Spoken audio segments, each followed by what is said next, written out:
Nous allons parler de l'interdiction d'occupation des abords des voies et établissements publics au Togo avec notre invitée Meisa Estelle Lao Diasondou.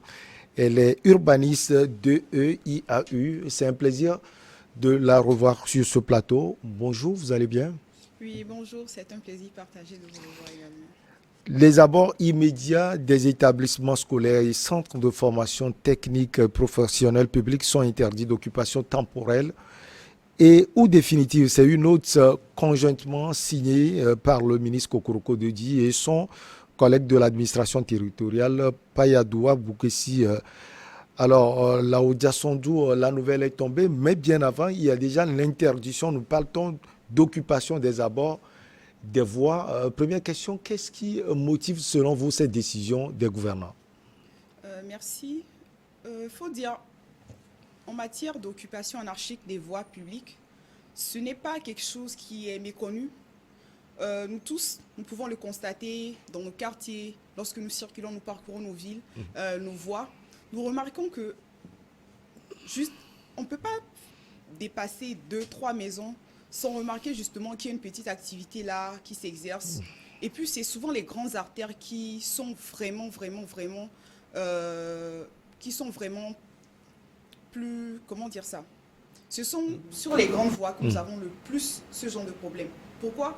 Parce que ces grandes voies, généralement, il y a des boutiques sur les abords de ces grandes voies, c'est-à-dire les îlots, les façades de ces îlots-là, généralement, nous avons des boutiques. Et ces boutiques, qu'est-ce que les gens ont l'habitude de faire? Ils préfèrent exposer les marchandises qui sont dans la boutique sur le trottoir. Et qu'est-ce qu'on a comme conséquence? Il n'y a plus de trottoir. Ouais. Le piéton, il est exposé à des accidents. Il est obligé de marcher maintenant sur la chaussée. Et quand il y a accident, on ne le souhaite pas, mais quand il y a accident, il faut voir ces boutiques en train de crier de partout. Ah, le chauffeur a fait ci, le chauffeur a fait ci. Mais il ne voit pas directement en quoi il est impliqué. Et son implication, c'est quoi? Il a occupé le trottoir qui est censé être réservé aux piétons. C'est justement ces genres de choses qui ont motivé la décision, justement, cette décision qui a été prise sur cet arrêté ministériel numéro 013-2022. Parce qu'il était temps, en fait, qu'on puisse en parler. Il était temps, justement, que l'autorité puisse prendre ses responsabilités. Parce que, quelque part, il faut dire, ces occupations, les traitons d'anarchie. Mais peut-on parler d'anarchie lorsque ces occupations sont faites aux yeux, au su de tout le monde en fait? Parce que ça ne se fait pas, c'est pas qu'on dort, on se réveille, on voit que voilà, ça a été fait dans la nuit. C'est des choses qui se font le jour le jour. Les autorités le constatent, mais justement, il y a se laisser aller et la population a intégré ça un peu dans son éducation, comme quoi, c'est faisable, c'est normal et tout le monde le fait. Une personne sort ses marchandises sur le trottoir, on ne dit rien, moi aussi je vais le faire demain. Une personne, elle crée une activité devant sa porte, elle essaie de vendre des petites marchandises, ça marche, sa voisine voit, ok, moi aussi demain je fais pareil. C'est-à-dire, c'est même plus anarchie pour eux en fait, ça devient carrément normal parce que justement il y a ce silence, on ne dit rien. Et je pense que c'est arrêté justement est le bienvenu. C'est pareil pour les alentours de nos écoles. Les écoles, c'est déjà aménagé en conséquence pour accueillir à l'intérieur justement ces bonnes dames qui vont vendre et tout ça. Mais pourquoi saturer l'extérieur avec des activités qui n'ont souvent même rien à voir avec l'éducation de nos enfants? Ça n'a rien à voir avec justement cette éducation qu'on veut inculquer à ces enfants à l'intérieur de l'école. Et finalement, c'est du désordre total.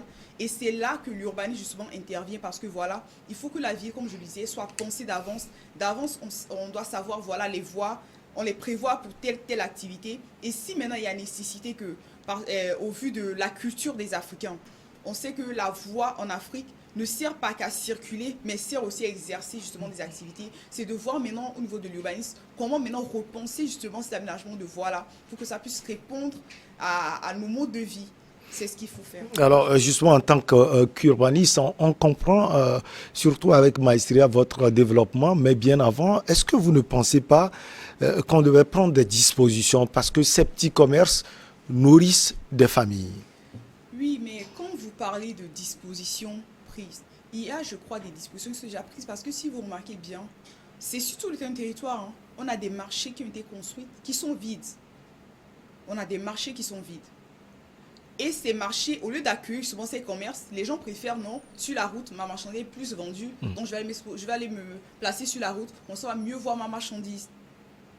Et c'est ça le problème. Il y a des dispositions qui sont prises. Il n'y a pas que ça. C'est vrai, vous diriez peut-être qu'il y a des activités qui ne se font pas forcément au marché et qui ont besoin de cadres beaucoup plus aménagés pour puisse cela peut-être sur les grandes voies. Mais il faut dire que ce fléau, moi je pense qu'il y a 3 raisons majeures à cela. La première, c'est d'abord le manque de rigueur au niveau des autorités. Parce que les voies, on n'aurait pas dû arriver là en fait, là où on est. Parce que là, vraiment, il y a des voies, c'est pas la peine. Surtout quand vous prenez l'avenue de la Libération, encore ça va. Mais quand on prend la voie du Contournement ou encore la voie au niveau du Grand Marché, là, c'est complètement, il n'y a même plus de trottoirs en fait. Les trottoirs sont quasi inexistants. Comment on en arrive là? C'est justement se laisser aller. On n'a pas tapé du poing sur la table très vite. On a laissé les gens s'installer. Ils ont trouvé cela normal et ils l'ont fait. Secondo, c'est de l'incivisme. L'incivisme, pourquoi? Parce que quelque part, c'est pas justifié. Par exemple, quand je prends l'avenue de la Libération, il y a des boutiques. Ils ont bel et bien de l'espace pour exposer leurs marchandises à l'intérieur. Mais pourquoi se dire il faut que je vide ma boutique sur le trottoir? Là, ça devient l'incivisme. Parce que comme on ne dit rien, ben, je persiste là dans la bêtise et je trouve ça normal en fait. Là, moi, je n'ai pas d'incivisme parce que la boutique, elle est là. Vous avez de l'espace. Vous pouvez aménager la vitrine de la façade de sorte que ce soit juste transparente pour qu'on puisse voir à l'intérieur ce qu'il y a. Parce que les boutiques à l'extérieur, c'est comme ça se fait en fait. C'est des vitrines. À travers de la vitrine, on essaie de voir des gens. On sait ce à quoi on s'attend dedans, les marchands qui à l'intérieur. On n'a pas besoin d'exposer ça sur le trottoir pour empêcher justement aux piétons de pouvoir utiliser ce trottoir qui est normalement fait pour eux. Parce que les trottoirs, ça sert à la circulation justement des piétons. La troisième raison que je peux ajouter maintenant, là, ça va plus concerner les aménagements que nous faisons de nos voies. Comment les voies doivent être aménagées. Parce que, comme je le disais la dernière fois, pour aménager une ville, ça s'inspire d'abord de nos cultures. Et le marché à l'époque, la définition du marché à l'africaine, c'était justement ce lieu de rencontre au carrefour où on pouvait échanger et tout ça. Et nous, on a voulu justement copier ce système de marché extérieur qui n'est peut-être pas forcément adapté à nos réalités et à notre mode de vie. C'est vrai, on va dire, ça peut ne pas être adapté, mais on peut quand même rééduquer la personne. Mais rééduquer la personne, quand il y a des trucs enracinant cette personne, on peut beau faire, ça ne marchera pas.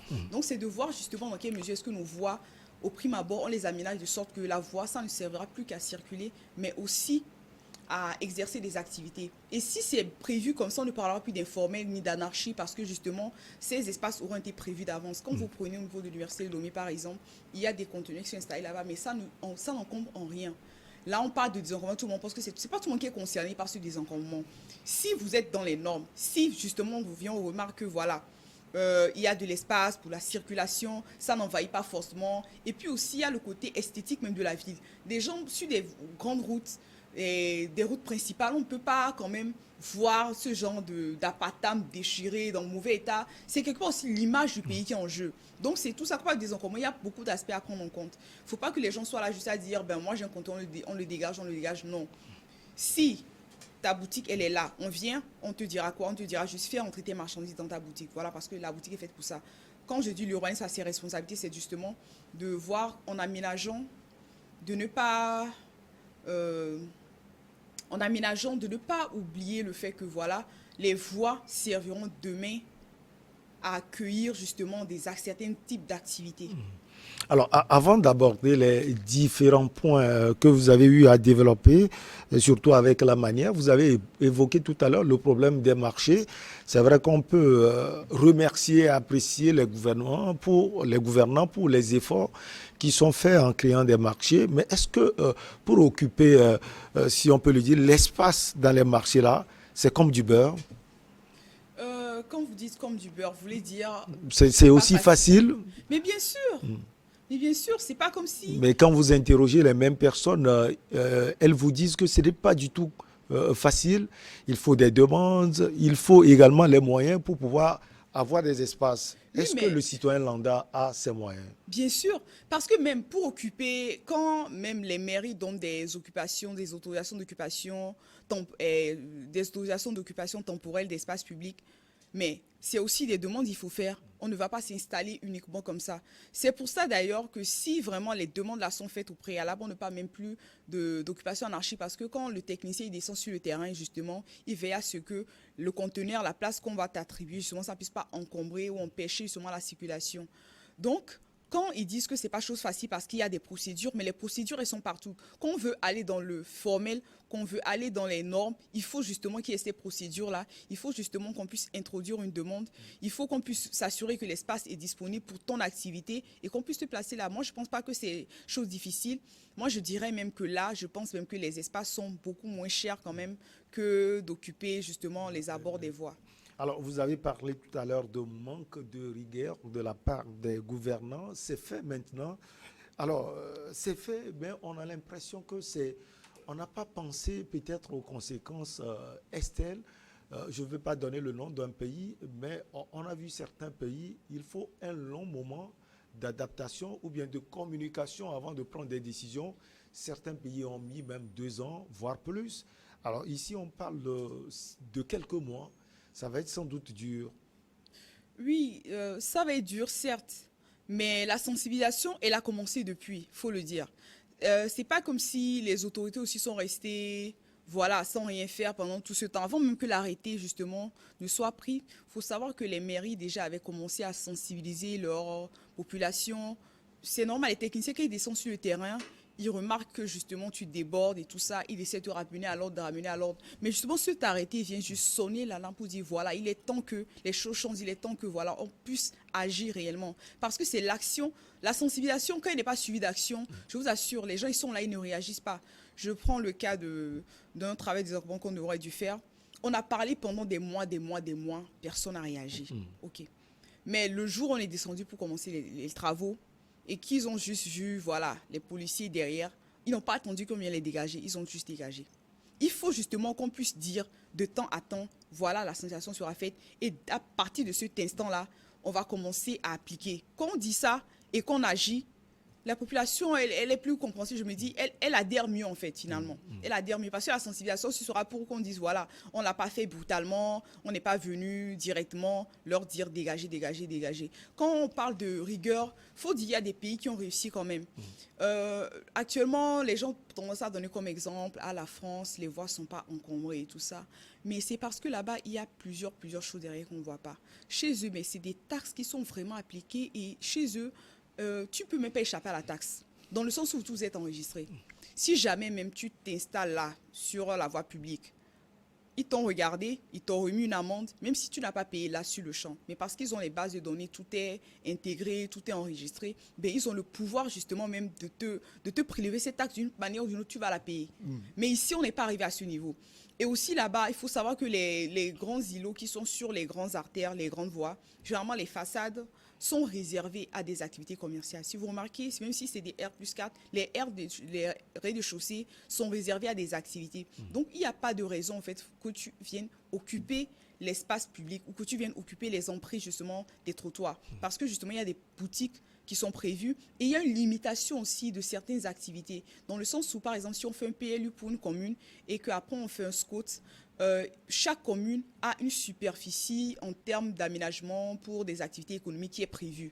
Donc, ça veut dire, si ta commune elle est saturée en matière d'activité, ben, demain, même si Kodjo a envie de faire le commerce, il ne pourra pas le faire parce que justement, le quota, il est déjà atteint. Et qu'est-ce que Kodjo va faire? Mais ça va l'amener à mieux réfléchir, pour trouver justement d'autres idées de business. Parce que finalement, je me dis, même à force de les laisser s'installer comme ça, j'ai l'impression que même le Togolais n'arrive plus forcément à réfléchir, à mûrir pour trouver des projets vraiment ingénieux tant que ça. On se contente juste de, ok, je m'installe devant ma porte, je peux négocier à la mairie, si j'ai pas l'argent, elle va passer me laisser, si j'arrive juste à trouver à manger, ça me suffit. Et finalement, ça nous empêche, ça ne nous aide pas forcément à se développer. On veut se développer, mais ça passe par là aussi. Il faut qu'à des endroits on puisse serrer, on dise que là, c'est bon, vous avez assez saturé, trop d'activités commerciales. Il y a d'autres activités. Parce que c'est souvent dans le manque qu'on trouve les plus bonnes idées, dans les difficultés on trouve les plus bonnes idées. S'il n'y a pas d'obstacle, tu continues dedans. Mais quand il y a un obstacle, qu'est-ce que tu fais? Tu cherches un autre chemin, tu cherches autre chose. Donc moi, j'adhère complètement. Il fallait vraiment que ce soit fait depuis longtemps parce qu'il faut dire, à force de continuer à faire se laisser aller, on a des activités même qui voient le jour, qui dans une même allée, vous pouvez voir 4, 5 personnes faire la même activité, il n'y a pas de problème. Parce que quoi? Il n'y a pas de taxe, elle ne paie rien, elle est là tranquille. De toute façon, même si la mairie passe, je peux négocier, je peux dire, voilà, ça ne va pas, il va me laisser passer ou bien. Ils mettent en avant le côté social. Ils mettent toujours en avant le côté social. Toujours, les gens diront, est-ce qu'on a prévu si pour eux, est-ce que l'État a vu comment ils vont manger? Pas, vous n'avez pas là, vous dites, il y a des familles qui se nourrissent de ça et tout. Mais justement, comme je l'ai dit, quand il y a un obstacle, de toute façon, on trouvera toujours nos chemins, on trouvera toujours une façon de... Alors, vous avez touché également du doigt l'incivisme. Les gens en parlent. Au Togo, il y a un degré d'incivisme inouï. Et pour certains analystes, la responsabilité également incombe à l'État à un certain niveau. Qu'est-ce qui peut expliquer cela? Pas seulement au niveau de l'occupation anarchique des voies publiques, mais également dans tous les niveaux, si on peut le dire. Oui, bien sûr. L'incivisme, c'est dans tous les niveaux, dans le sens où même quand on parle d'encombrement des voies, il n'y a pas que les boutiques. Il n'y a pas que ça. Quelqu'un qui gare n'importe où. C'est-à-dire, tout endroit à Lomé, c'est que stationnement, c'est possible en fait. Le stationnement est possible. On marque bien sur le sol arrêt de bus. On écrit Sotral encore à côté. Mais les taximans viennent garer dessus. Vous voyez? Vous aurez beau mettre panneau d'interdiction de stationnement, ils vont venir quand même garer. Mais pourquoi? Pour que quelque chose entre dans les habitudes, il faut qu'il y ait une sanction derrière. Il faut qu'il y ait quelqu'un derrière justement pour te rappeler tout le temps. Parce que le cerveau aussi, il a un temps d'adaptation. Plusieurs fois, vous avez fait quelque chose, vous avez trouvé cela normal, votre cerveau a adhéré à ça. Pour qu'on puisse vous amener à faire de nouvelles choses, justement, il faut quand même que pendant un bon moment, soit derrière vous. Par exemple, cette activité de désencombrement et de sensibilisation ne va pas se faire seulement sur un petit temps. Il faut du temps. Parce que justement, on a laissé faire certaines choses pendant longtemps et les gens ont trouvé cela normal. Donc, même quand on parle de cet incivisme, justement, c'est parce que, voilà, ils le font, on ne dit rien. Ils le font, on passe, on fait, pas qu'on fait comme si on n'a pas vu, mais on se dit, bon, ça peut passer, on peut tolérer, et puis à force de dire on peut tolérer, finalement, cet incivisme s'installe. Ce n'est même pas de l'incivisme pour ces personnes, parce qu'on veut les aborder, pour eux c'est normal. Par exemple, on parle de permis de construire sans permis de construire. Nous avons plusieurs fois fait des sensibilisations là-dessus, mais ils vous diront, depuis longtemps c'est fait comme ça. Quand moi on me donne ces réponses, je suis choquée parce que il y a des maladies qui n'existaient pas. Je vais prendre l'exemple des maladies, parce qu'un de mes collègues a donné cet exemple-là. Il y avait le palu par le passé. Ça tuait une fréquence très, très élevée. Mais on a trouvé des médicaments qui permettent maintenant de guérir le palu en un temps record un peu plus aisément. Est-ce que quand ton enfant sera malade, tu diras, comme par le passé, il n'y avait pas les médicaments du palu et qu'on laissait l'enfant à la maison mourir, je vais faire pareil? Non, tu vas chercher les médicaments parce qu'il y a de la nouveauté. Mais c'est pareil. L'incivisme a duré assez longtemps. On a fait des choses pendant longtemps. Il n'y avait pas de rigueur. Mais maintenant, des lois sont votées pour ça. Pour dire, voilà, telle chose, on a laissé ça pendant longtemps. Mais il faut qu'on vote des lois fermes, on prenne des décisions fermes pour pouvoir justement condamner ces actes. Mais maintenant, quand ces décisions sont là et vous refusez de les appliquer sous prétexte que vous avez toujours fait comme ça. Et pourtant, vous chantez chaque jour, nous voulons du changement, nous voulons évoluer, nous voulons que nos villes ressemblent aux villes européennes et tout ça. Mais si permis de construire, on dit, va faire, tu dis non. Depuis toujours, on a fait ça. Et puis même, ils vont même te dire jusqu'à te dire, est-ce que ton père, les maisons qu'il a construites par le passé, il a le permis? Mais non, à son temps-ci, il n'y avait pas ce genre de rigueur, il n'y avait pas justement les conditions qui étaient réunies pour que le permis soit fait. Nous, on ne va pas faire ça, mais maintenant, les conditions sont là, les textes sont là, les lois sont là. La loi, quand elle est là, en tant que citoyen, tu as le devoir de prendre connaissance justement de ce texte. Parce que si on arrête un voleur aujourd'hui, moi je donne toujours l'exemple là, si on arrête un voleur, et on l'amène en justice, il ne dira pas au juge, j'étais pas au courant que voler, ça avait une paix. Mais quand on va te sanctionner là, tu prendras conscience de cette loi, c'est tout. Alors, les décisions sont prises. Il y a déjà certains acteurs qui, au même moment, apprécient ces décisions, Esther, mais proposent des discussions avec les gouvernants. On a eu la chance de recevoir sur ce plateau Pascal Edo Abové, qui est un acteur de la société civile. Il propose des discussions justement avec ceux qui ont, ou bien les autorités qui ont pris cette décision. Alors, est-ce que selon vous, les autorités peuvent faire quelque chose en retour à ces familles? Oui, mais des discussions, je pense que ces discussions sont demandées parce que, quelque part, les gens n'ont pas forcément... je vais dire, il y a une petite incompréhension quand même par rapport à ceux d'arrêter. On a parlé des encombrements, des alentours, des écoles. Des écoles On a parlé et aussi des voies. voilà, des voies publiques justement qui sont encombrées. Quand on parle d'encombrement, si quelque chose, comme je l'ai dit, il y a des boutiques sur le long de nos voies qui ne sont pas un encombrement en eux-mêmes en tant que boutique. L'encombrement vient quand justement il vient enlever ses marchandises et les poser sur le trottoir. Là, il y a encombrement parce qu'il n'y a plus de passage. Vous pouvez avoir un kiosque ou un conteneur comme au niveau de l'Omégan, au niveau de l'université là-bas. Ces conteneurs, je ne vois pas en quoi est-ce qu'ils encombrent. Ils peuvent encombrer si les gens déplacent leurs marchandises et viennent les déposer sur la route. Là, on parle d'encombrement. Donc, le dédommagement, peut-être ça va pousser personne justement, mais est-ce qu'il faut dédommager? Déjà qu'il y a des gens qui vont s'installer même sans autorisation. Ils savent bien que là-bas, c'est pas propice à l'activité. Je vois même des boutiques, elles ont déjà leur boutique bien intégrée dans une parcelle, mais elles font leur terrasse qui occupe tout le trottoir. Ça aussi, c'est de l'encombrement. Parce que tu ne peux pas passer. Quand tu arrives à son niveau, tu es obligé de dévier, prendre le goudron et remonter. En cas d'accident, qui est responsable? Ils vous diront, ce n'est pas eux, c'est le chauffeur qui a mal conduit, tout ça. Donc, c'est tout ça en termes d'encombrement. Donc, quand ils parlent de dédommagement, je crois que c'est peut-être parce que le côté de...